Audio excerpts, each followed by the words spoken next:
నమస్కారం. BJP TV న్యూస్కి స్వాగతం. హెడ్లైన్ చూద్దాం.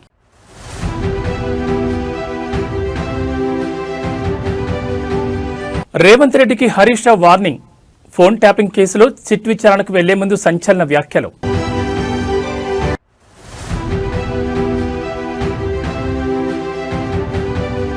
వైద్య రంగంలో తెలంగాణ ప్రభుత్వం విప్లవాత్మక అడుగు. క్యాన్సర్, తలసేమియా వంటి మొండి వ్యాధులకు చెక్.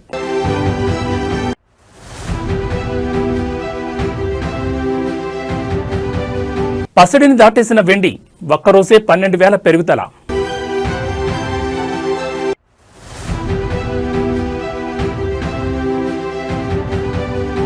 చిరంజీవితో భారీ పీరియాడిక్ మూవీ. మెగా ఫ్యాన్స్ కు అదిరిపోయే అప్డేట్ ఇచ్చిన నిర్మాత సుధాకర్ చెరుకూరి. ఇక వివరాలు చూస్తే తెలంగాణ రాజకీయాల్లో ఫోన్ ట్యాపింగ్ కేసు ప్రకంపనలు సృష్టిస్తోంది. ఈ కేసులో విచారణకు హాజరయ్యే ముందు మాజీ మంత్రి బీఆర్ఎస్ కీలక నేత హరీష్ రావు ముఖ్యమంత్రి రేవంత్ రెడ్డిపై నిప్పులు చెరిగారు. తనపై పెడుతున్న కేసులు, ఇస్తున్న నోటీసులకు తాను ఎంతమాత్రం భయపడబోనని ఆయన స్పష్టం చేశారు. రేవంత్ రెడ్డి చేసే తాటాకు చప్పులకు భయపడే ప్రసక్తి లేదు. అధికారాన్ని అడ్డం పెట్టుకుని వేధింపులకు గురిచేస్తే వచ్చే మున్సిపల్ ఎన్నికల్లో ప్రజలే కాంగ్రెస్ ప్రభుత్వానికి తగిన బుద్ధి చెప్తారని హరీష్ రావు హెచ్చరించారు.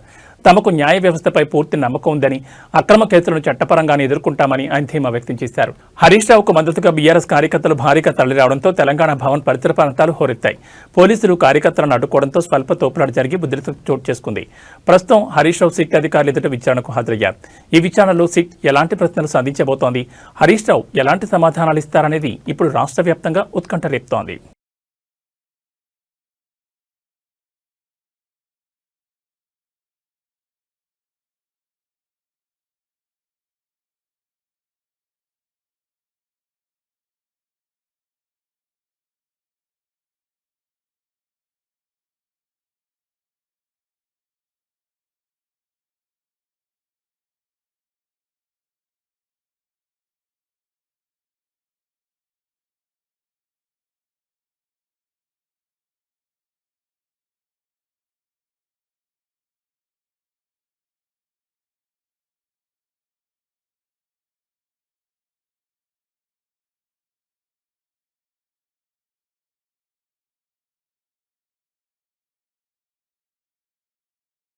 వైద్య రంగంలో తెలంగాణ మరో మైలురాయిని అధిగమించింది. నిరుపేదలకు ప్రాణదానం చేసేలా నిమ్స్ ఆసుపత్రిలో ఒక గొప్ప ప్రయోగానికి శ్రీకారం చుట్టారు మంత్రి దామోదర్ రాజనరసింహ.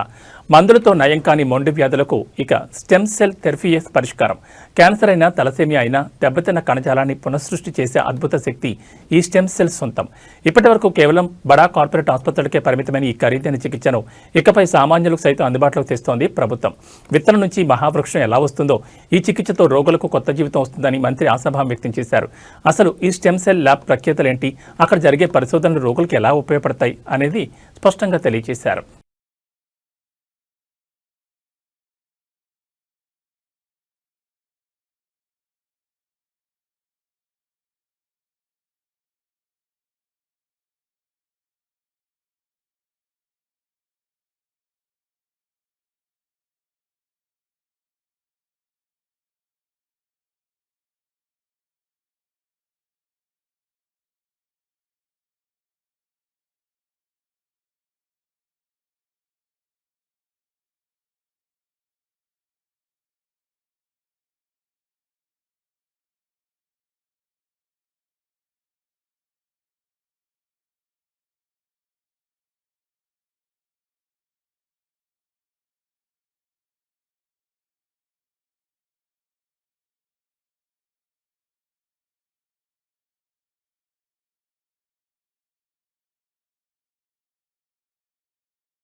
తెలంగాణ ఇంటర్ విద్యార్థులకు అలర్ట్. మరికొద్ది రోజుల్లో పరీక్షలు ప్రారంభం కానున్న నేపథ్యంలో ఇంటర్ బోర్డు కీలక ప్రకటన చేసింది. నిమిషం ఆలస్యం అయితే పరీక్షకు అనుమతించారనే భయం ఎక్కొద్దు.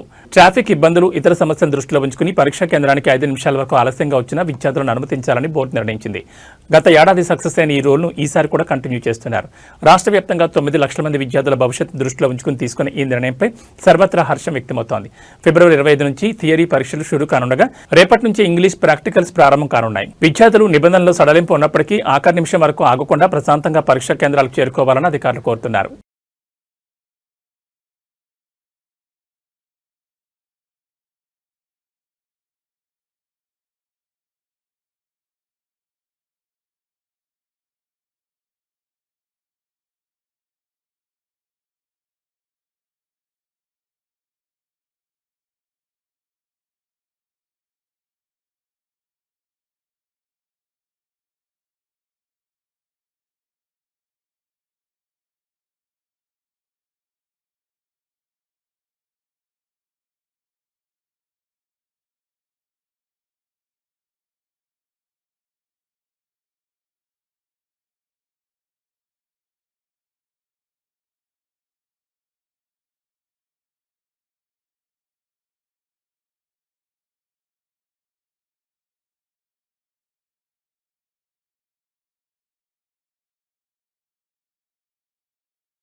ఏపీలో పారిశ్రామిక కళ వచ్చేస్తోంది. దాబోస్ గడ్డపై ముఖ్యమంత్రి చంద్రబాబు నాయుడు మ్యాజిక్ చేస్తున్నారు. ప్రపంచ దేశాల చూపు ఇప్పుడు ఆంధ్రప్రదేశ్ వైపు మళ్లేలా పావులు కదుపుతున్నారు.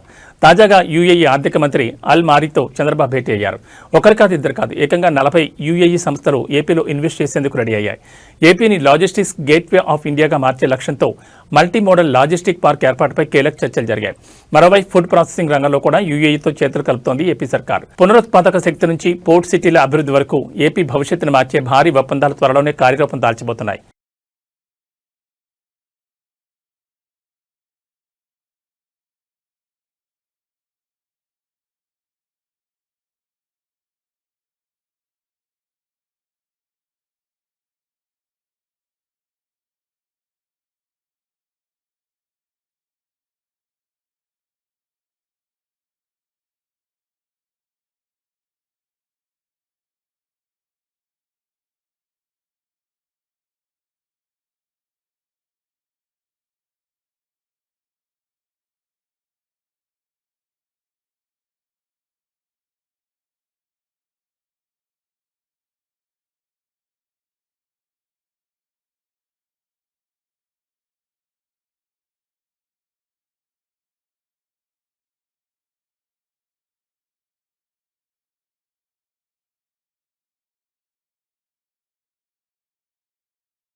ఏపీలోని ధాన్యం రైతులకు గుడ్ న్యూస్. ధాన్యం అమ్మిన రోజే నగదును నేరుగా మీ ఖాతాలో వేసేలా కూటమి ప్రభుత్వం కీలక నిర్ణయం తీసుకుంది. అన్నదాత సుఖీభవ అంటే మాటల్లో కాదు చేతల్లో చూపిస్తామంటున్నారు మంత్రి నాదెండ్ల మనోహర్. గతంలో ధాన్యం అమ్మితే డబ్బుల కోసం నెలల తరబడి తిరగాల్సి వచ్చేది. కానీ ఇప్పుడు కేవలం 24 గంటల్లోనే పేమెంట్స్ పూర్తి చేస్తున్న ప్రభుత్వం మరో అడుగు ముందుకేసి ధాన్యం కొన్న రోజే సాయంత్రానికల్లా ఖాతాలో నగదు జమ చేసేలా అధికారులకు ఆదేశాలు జారీ చేసింది. ఇప్పటి వరకు 9,800 కోట్ల రూపాయలను రైతుల ఖాతాల్లో వేసి రికార్డు సృష్టించింది. రవాణా సమస్యలు లేకుండా స్పెషల్ ట్రైన్లను కూడా రంగంలోకి దించింది ప్రభుత్వం. తేమ శాతం, గోనె సంచుల ఇబ్బందులు లేకుండా రబీకి పక్కా ప్రణాళిక సిద్ధం చేసింది.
రక్షించాల్సిన చేతులే వంచనకు ఒడికడితే న్యాయం వెన్నుచూపదని ఈ తీర్పు నిరూపించింది. ప్రేమ పేరుతో ఓ యువతి జీవితాన్ని చిన్నాభిన్నం చేసిన ఎస్ఐ రవితేజకు గుంటూరు కోర్టు 10 ఏళ్ల జైలు శిక్ష విధించింది. పోలీస్ స్టేషన్లో లా అండ్ ఆర్డర్ కాపాడాల్సిన అధికారి పెళ్లి పేరుతో ఓ నర్సును నమ్మించి గొంతుకోశాడు. అధికారి ఉంది కదా అని వెర్రవీగిన రవితేజపై అత్యాచారంతో పాటు అట్రాసిటీ కేసు నమోదైంది. గత ఏడాది కాలంగా సాగిన ఈ న్యాయ పోరాటంలో చివరికి బాధితురాలకి న్యాయం చేకూరింది.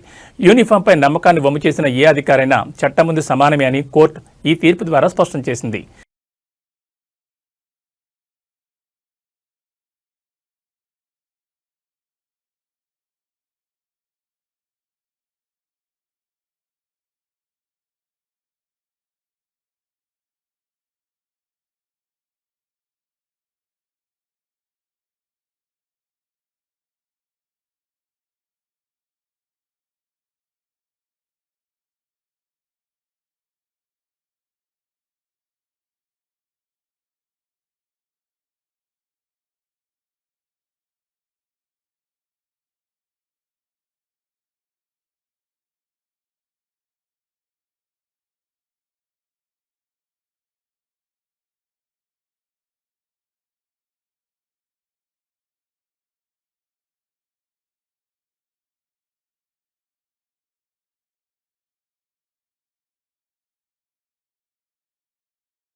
ఆస్తి కోసం తండ్రిని కొడుకు, కొడుకుని తండ్రి చంపుకునే రోజులివి. కానీ నంద్యాల జిల్లాలో ఒక వృద్ధ దంపతులు మాత్రం మా ఆస్తి మాకొద్దు, ఆ రామయ్యకు సొంతమంటూ 2 కోట్ల రూపాయల ఆస్తిని విరాళంగా ఇచ్చేందని ఆశ్చర్యపరిచారు.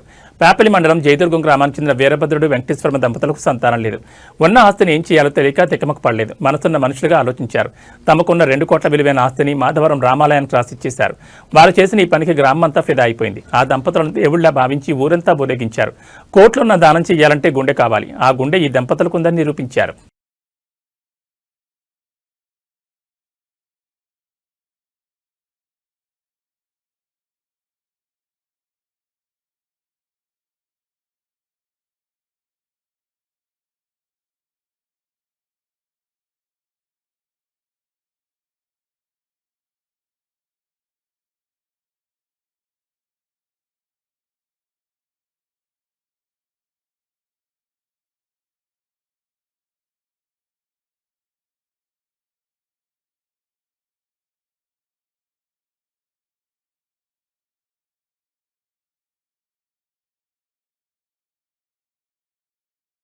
వీధి కుక్కల హత్యలపై ప్రముఖ యాంకర్ రష్మి గౌతమ్ తీవ్రస్థాయిలో విరుచుకుపడ్డారు. హైదరాబాద్ ప్రెస్ క్లబ్లో జరిగిన సమావేశంలో మాట్లాడుతూ మూగజీవాల పట్ల మనుషులు ప్రదర్శిస్తున్న క్రూరత్వంపై కన్నీటి పర్యంతమయ్యారు.